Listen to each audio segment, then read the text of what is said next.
Indra, you run a company with 300,000 employees, almost $70 billion in revenues. You come home one day as president of the company, just appointed, and your mom's not that impressed. Will you tell that story?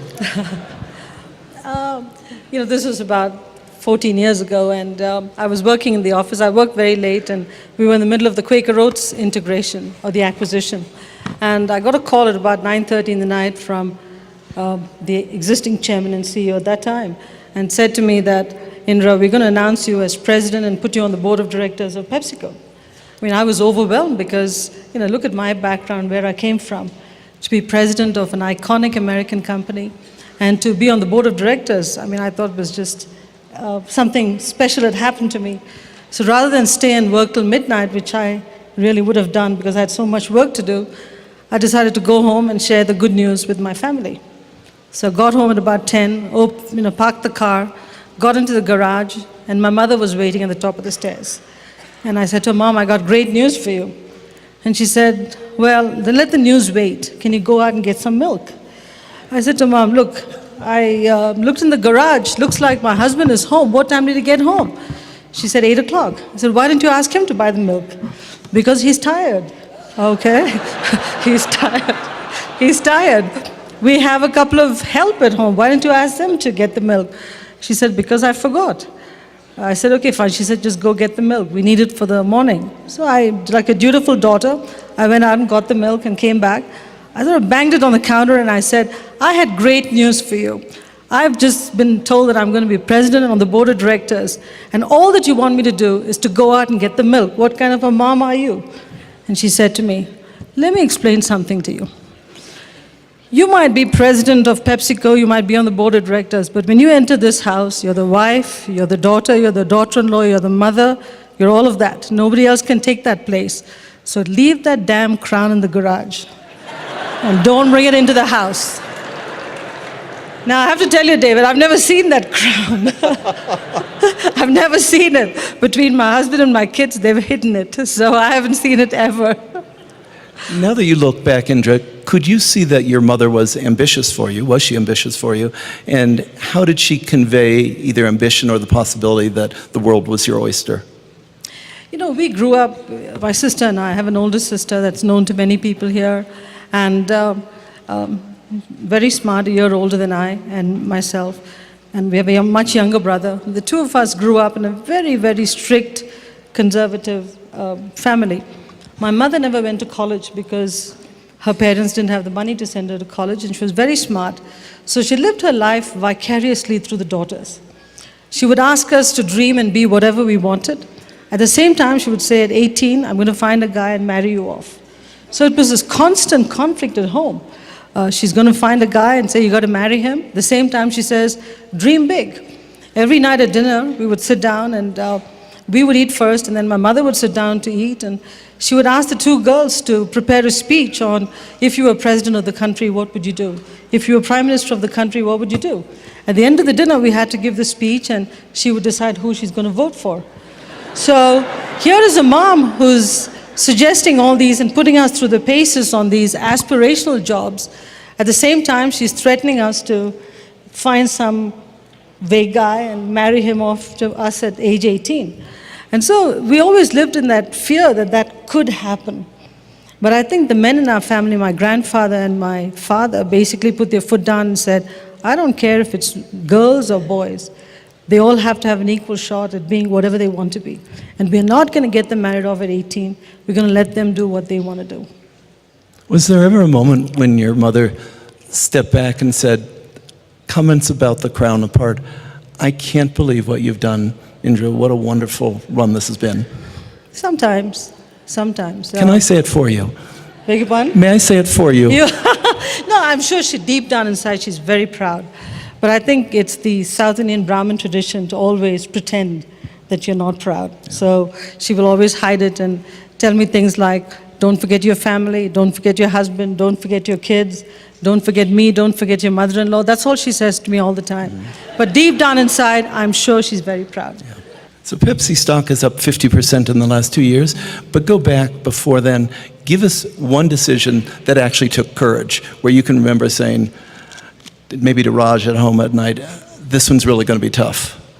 Well, there were many decisions. I think the biggest one was telling our people that we were going to lean in to nutritious products. Because remember what we were. We were a company making carbonated soft drinks and potato chips and corn chips, fabulous products. Tasted great, brought a smile on people's lips, but society was changing. And it behooved us to change our business model. Try telling people who grew up with that business model for 20, 30 years that we were going to continue to sell those products, but we were also going to dial up our nutritious offerings. But not only were we going to sell our soft drinks and our snack products, we were going to reduce the sugar in those soft drinks. We were going to reduce the salt in our snack food products. And this transformation meant we were going to reallocate resources a little differently. It was not easy. And every night that I came home, I struggled with those decisions because we always had a group of people inside PepsiCo who questioned those decisions. Leave alone investors. I remember going to Boston for an investor show, and one particular investor, just took me to the cleaners, said, "Who are you, Mother Teresa? We are American. We eat chips and we drink soda. It's not your business to transform the company to healthy offerings. If we want to own a company that makes nutritious beverages and snacks, we'll go buy a nutritious beverages and snack company stock. You don't have to do it." I said, "What about PepsiCo in our future?" "Oh, you'll just become a cash cow and die a natural death." But that's not the way you should think about institutions.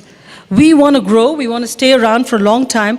Our goal is to have you buy our stock, put it aside in your portfolio, never have to worry about it, because we're a bond with an equity like kicker. That's our goal. Big mega cap company, you'll get that dividend check steadily. That's what we'd like to do. That requires transformation. You introduced 3 words in 2010 into the PepsiCo vocabulary of performance with purpose. Do a paragraph on that. I go back to those 3 trends, shifting the health and wellness trends, the environmental trends, and the fact that we had to create a different environment for our people. I also realized something else that was going on. As we surveyed our employees, every one of them were looking for a purpose, something in life that made them feel good about the company. Remember, we don't make life-saving drugs. We don't provide technology that changes your life. We make fun products. So we wanted to give people a real purpose why coming to work at PepsiCo was the greatest thing.